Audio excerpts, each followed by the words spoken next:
Hello friends, आज मैं आपको ऐसे विजनरी व्यक्ति की स्टोरी बताने वाला हूं जिसने अपनी स्किल और लीडरशिप के दम पे इंडियन एमएलएम इंडस्ट्री को वर्ल्ड के टॉप 30 रैंक में पहुंचा दिया।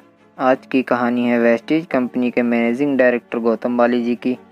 इस कहानी की शुरुआत होती है 5 मार्च 1961 से, जब गौतम बाली जी का जन्म जम्मू के एक साधारण परिवार में हुआ। इनके पिता गवर्नमेंट एम्प्लॉय और माँ हाउसवाइफ थी। बचपन में जब इनसे पूछा जाता कि बड़े होकर क्या बनोगे, तो ये बोलते कि मैं बिजनेस करूँगा। इससे इनके परिवार वाले बहुत चिंतित थे, यहाँ तक कि उन्होंने इनकी कुंडलियाँ पंडितों को दिखाई और पंडितों ने कहा कि आप चिंता मत करें, इनके भाग्य में बिजनेस का कोई योग्य बनता ही नहीं है। इनकी शुरुआती पढ़ाई सेंट मरियंस स्कूल से हुई। बाद में इन्होंने यूनिवर्सिटी ऑफ जम्मू से बीएससी का एग्ज़ाम पास किया।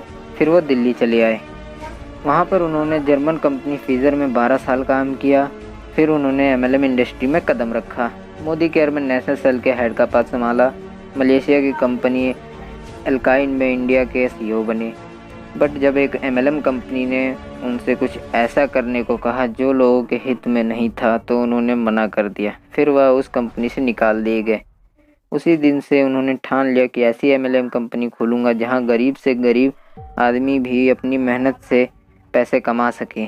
और 2 जून 2004 को उन्होंने वेस्टीज की शुरुआत की। पहले साल का टर्नओवर 2.5 करोड़ का था।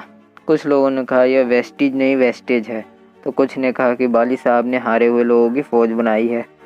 पर गौतम सर को अपने ऊपर पूरा भरोसा था। उन्होंने अपनी मेहनत और लगन से काम करना जारी रखा।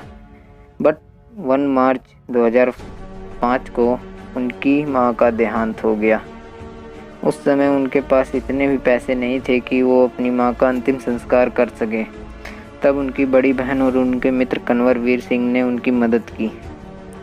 3 साल तक बाली जी ने कंपनी से सिर्फ 10,000 सैलरी ली। बाकी सारा पैसा कंपनी में लगा देते और पूरी जी जान से कंपनी का टर्नओवर बढ़ाने में और डिस्ट्रीब्यूटर के सफल होने पर ध्यान देते। धीरे धीरे कंपनी वर्ल्ड के टॉप 63 में आ गई। इस साल अप्रैल में वेस्टीज ने इतिहास रचते हुए एमएलएम इंडस्ट्री को इंडियन एमएलएम इंडस्ट्री को वर्ल्ड के टॉप 30 रैंक में पहुंचा दिया। यह सब सिर्फ एक सोच से पूरा हुआ। इसीलिए बाली सर कहते हैं, तुम जो सोच सकते हो वह कर भी सकते हो, बस सोचने की हिम्मत तो करो।